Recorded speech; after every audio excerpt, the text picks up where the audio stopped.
Que a santa paz de Deus esteja presente entre nós, queridos irmãos e irmãs.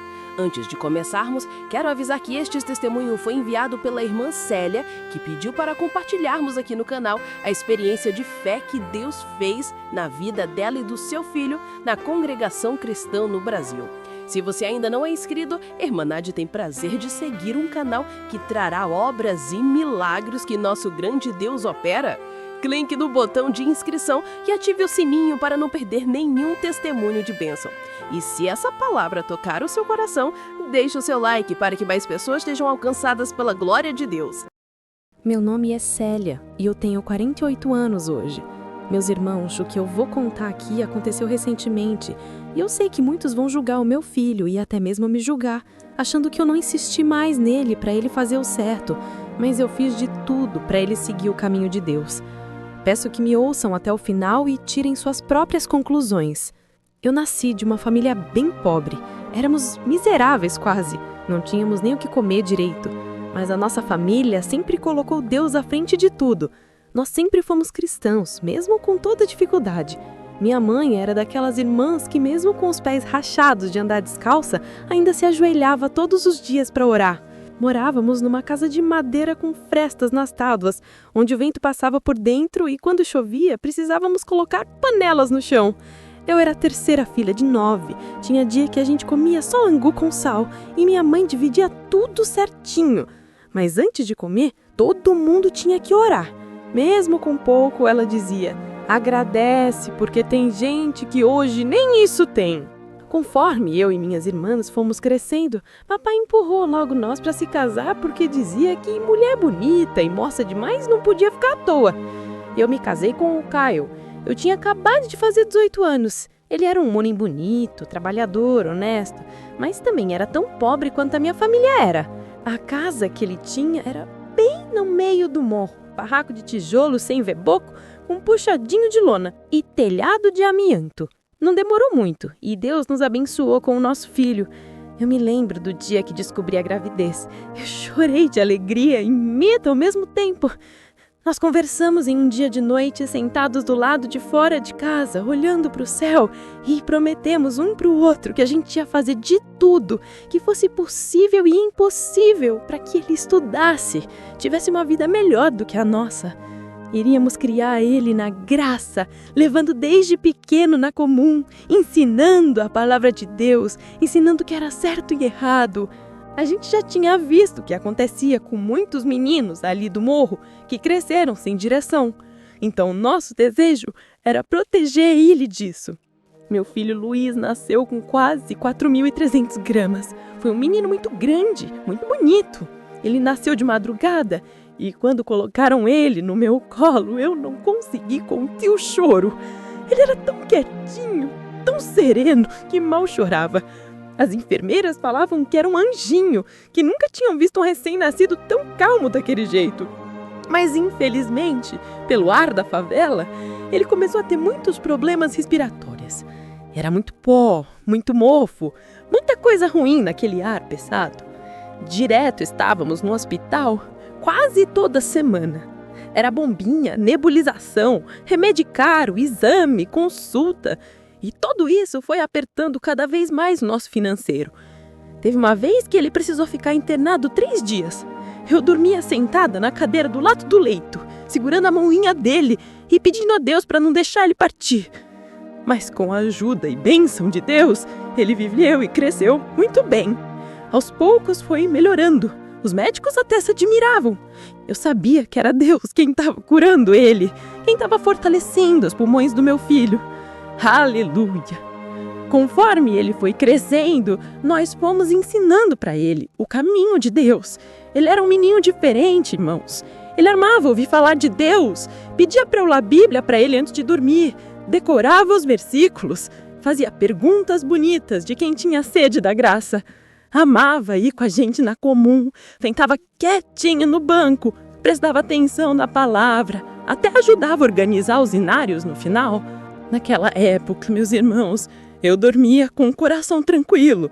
Ele estava no caminho certo, obediente, carinhoso, estudioso. Ele quase não ficava mais doente. E tudo isso eu sempre deixei claro que era mão de Deus. Mas ele me fazia muitas perguntas difíceis que doíam no meu peito. Ele perguntava por que a gente era tão pobre, por que ele quase não viu o pai, por que mesmo trabalhando tanto a gente não tinha nada.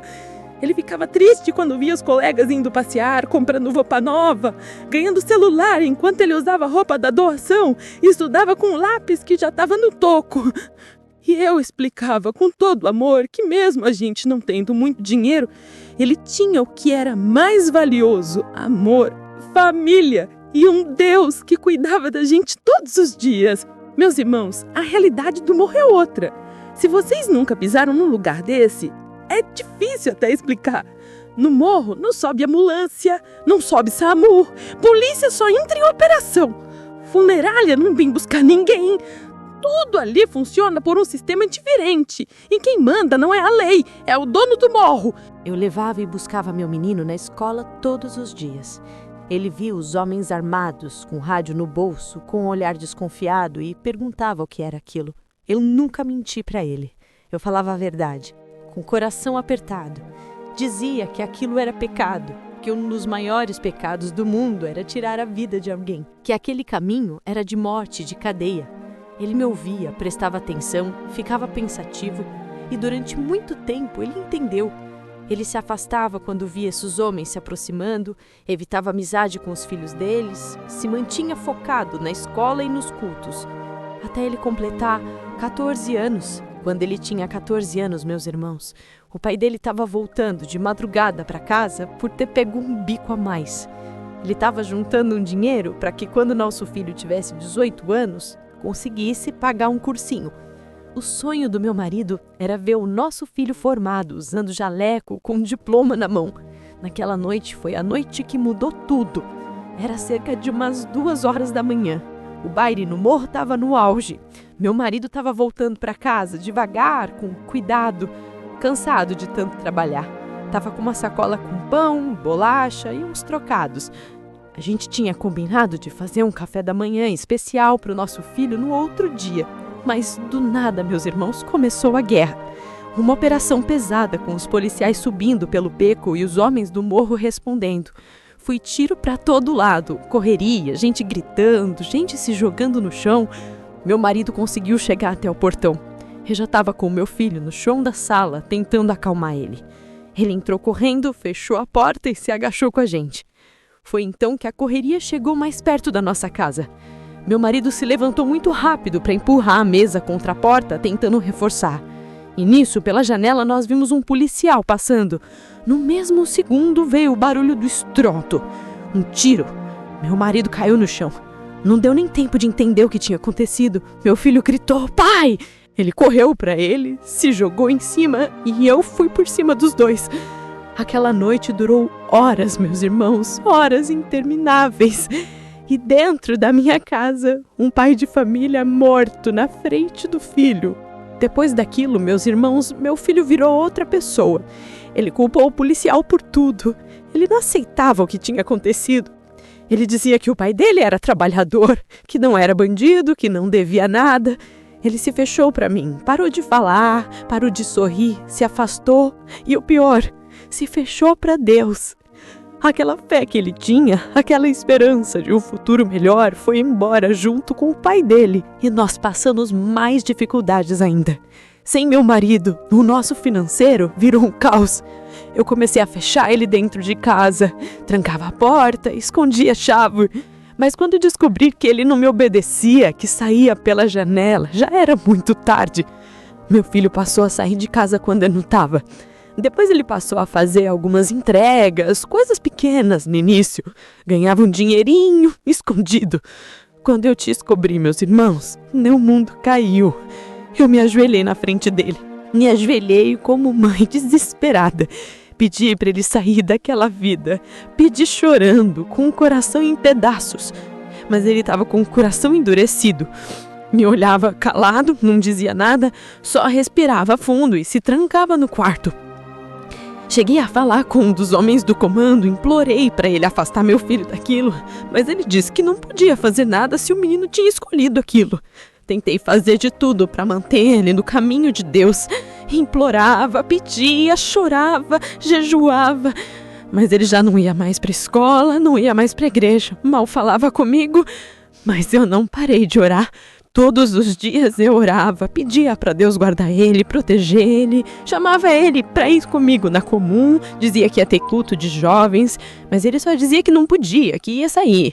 Às vezes ele sumia de madrugada e voltava só depois de 2 ou 3 dias, sujo, com um cheiro de rua, com um olhar vazio. E conforme o tempo foi passando, meus irmãos, ele já foi crescendo lá dentro, foi ganhando respeito. Ele guardava aquelas armas dentro de casa. Eu tentei me impor, disse que não queria nada daquilo na minha casa, que aquilo era pecado, era sujeira. Mas ele dizia que precisava guardar aquilo ali para se proteger. Meus irmãos, eu tive que retirar meu filho da cadeia diversas vezes, quando ele ainda era de menor. E cada vez que aquilo acontecia, era uma dor que rasgava o peito.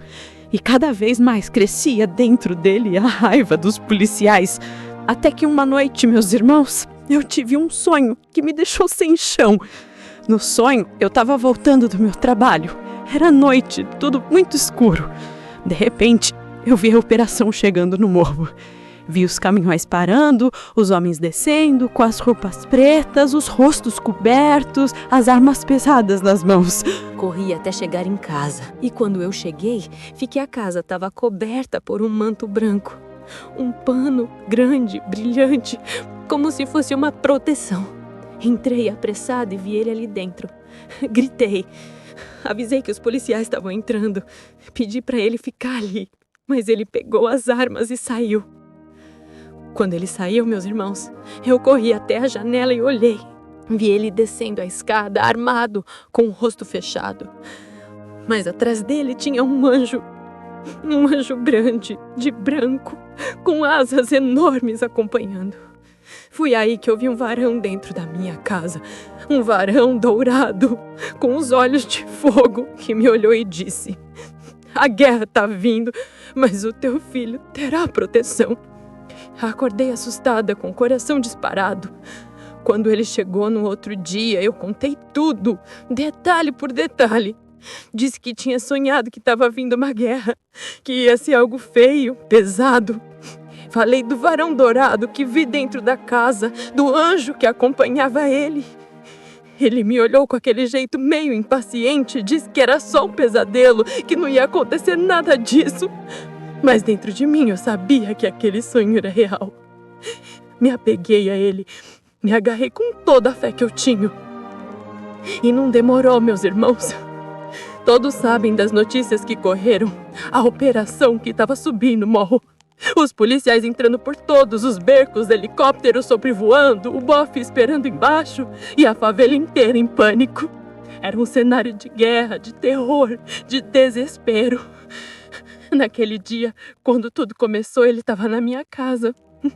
A gente tomou café junto, ele me contou mais histórias e parecia que estava tudo bem. Mas então começou uma gritaria no morro, um corre-corre, os rádios dos homens apitando. Ele se levantou rápido, disse para ficar dentro de casa, para não sair por nada. Empurrou a mesa contra a parede, arrastou o armário, colocou o sofá na frente da janela.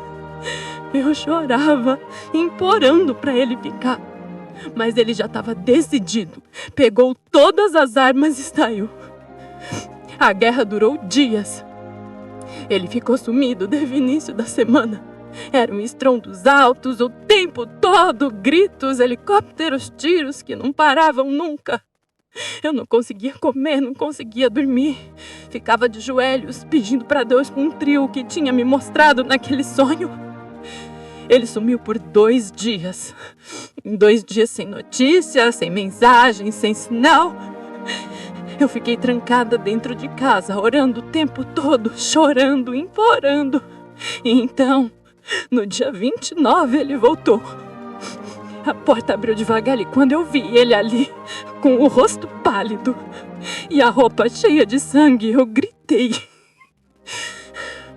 Ele estava machucado, um corte enorme na barriga, profundo, que já estava infeccionando. Ele disse com a voz fraca: "Mãe, eu voltei para ver se a senhora estava bem, mas o sangue não parava. O quarto já tinha virado uma emote. Eu peguei panos, pressionei o ferimento. Corri para tentar achar ajuda, mas o morro inteiro estava deserto. Voltei correndo, ajoelhei no chão. Pressionei mais forte o corte. Foi aí que apercebi. Meu filho já estava gelado. O pano estava encharcado, vermelho e escorrendo pelo chão. Eu tentei sentir o pulso do meu filho e não sentia nada. O desespero tomou conta de mim. Eu tremia. Meus olhos já estavam queimando de tanto chorar. E eu gritava o nome dele, tentando fazer ele acordar. Comecei a fazer massagem cardíaca nele, a mim mesmo, no chão da sala. E ao mesmo tempo que pressionava o peito dele, eu orava como eu nunca tinha orado antes. Eu dizia: Senhor, por favor, não leva meu menino. Me ajuda, Deus. Devolve o fôlego para ele. Eu não suporto perder ele também. Foi então, minhas irmãs, que aconteceu algo que eu nunca vou esquecer. De repente, eu vi um clarão do meu lado. Foi uma luz tão forte, tão clara, que me fez pular de susto. Olhei pro lado e vi um anjo. Ele era todo branco, brilhava como se tivesse feito de luz. Ele não falou nada, apenas se abaixou, colocou a mão no ferimento do meu filho, passou as mãos ali com uma calma que eu nunca vi em ninguém e sumiu. Foi tudo muito rápido, questão de segundos. Quando eu voltei os olhos para o meu filho, ele puxou o ar com força. Deu um suspiro tão alto que parecia que tinha voltado de um mergulho. Ele acordou num susto, com os olhos arregalados, e começou a respirar rápido. Eu gritei, me joguei em cima dele. Apertei ele no meu peito e disse: um anjo tocou em você, meu filho. Um anjo tocou. Deus te deu a vida de novo. Ele me olhou com os olhos cheios de lágrimas e começou a chorar. Me abraçou forte, soluçando, e disse: mãe, eu vou sair dessa vida. Eu não quero mais isso pra mim. Eu não quero morrer. Eu vi de perto. Eu vi que era verdade tudo que a senhora me dizia. A senhora estava certa o tempo todo. Ele falou que o sonho que eu tive era real mesmo. Que ele só ficou vivo aquele dia porque Deus estava com ele. Ele disse que em todos os momentos ali na guerra, quando estava correndo, se escondendo, desviando, ele não sentiu pânico, não sentiu medo. Era como se algo tivesse guiando ele. E ali deitado no chão da sala, com respiração voltando, ele me pediu perdão, chorando muito. Ele me pedia perdão por tudo que fez comigo, por tudo que viveu, por tudo que se envolveu. Pedia perdão a Deus, repetia que não era mais ele, que não queria mais aquela vida. Ele me prometeu que ia voltar para a igreja, que ia voltar para o caminho de Deus, que ia terminar os estudos e trabalhar com coisa honesta. Disse que queria viver, que queria fazer a vida valer a pena de verdade. Quando amanheceu, com ele ainda fraco, descemos com calma. Fomos para o hospital e lá ele levou alguns pontos no corte. Ele não quis mais subir o morro, disse que não voltaria mais para lá. E foi aí que ele contou uma coisa que eu não sabia. Ele tinha comprado uma casa fora do morro. Com o dinheiro que ele tinha guardado, ele conseguiu dar entrada e pagar uma parte boa da casa. Disse que era surpresa, que queria me tirar daquele lugar, que nunca mais queria ver a gente em perigo. Fomos direto para essa casa. Não era grande, mas era linda. Tinha uma sala pequena, um quarto, um banheiro, uma cozinha e um quintalzinho nos fundos. Dentro não tinha quase nada, só uma mesa de madeira, um colchão de casal no chão e algumas panelas. Mas meus irmãos, era a casa mais bonita que eu já vi, porque ali dentro tinha paz. E hoje nós estamos aqui.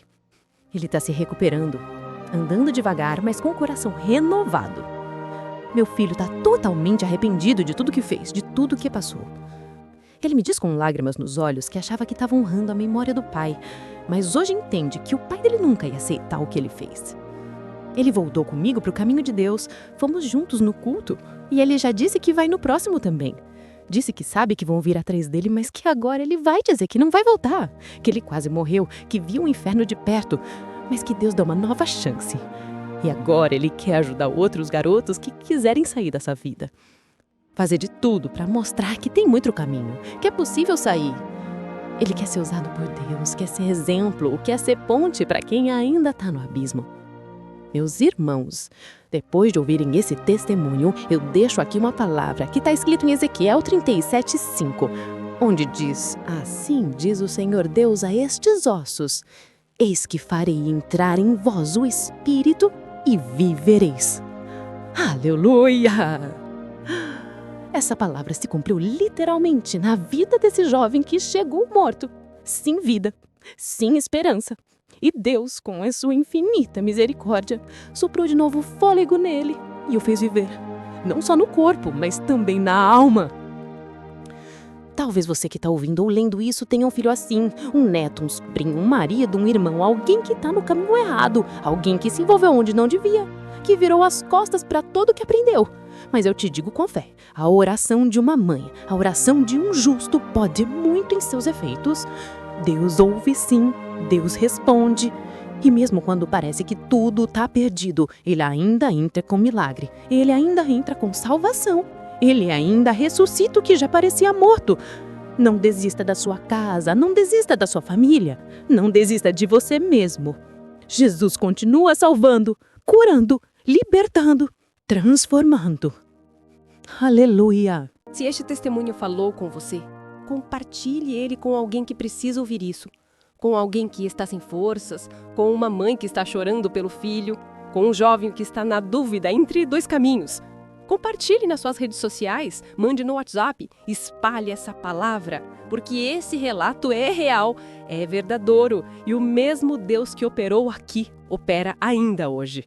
Se você tem um testemunho de bênção, milagre ou livramento, envie para nós. Compartilhe sua história e edifique ainda mais vidas. Basta comentar aqui, informando na descrição que iremos entrar em contato com você. Curta esse vídeo, comente aqui embaixo, deixe o seu pedido de oração, o seu testemunho, a sua palavra. Vamos espalhar a glória de Deus para todos os cantos. Que muitos corações sejam tocados, que muitas vidas sejam alcançadas. Deus abençoe a todos, que a santa paz de Deus permaneça em cada lar. Até o próximo testemunho. Não esqueça de enviar o seu para fazer parte dessa obra.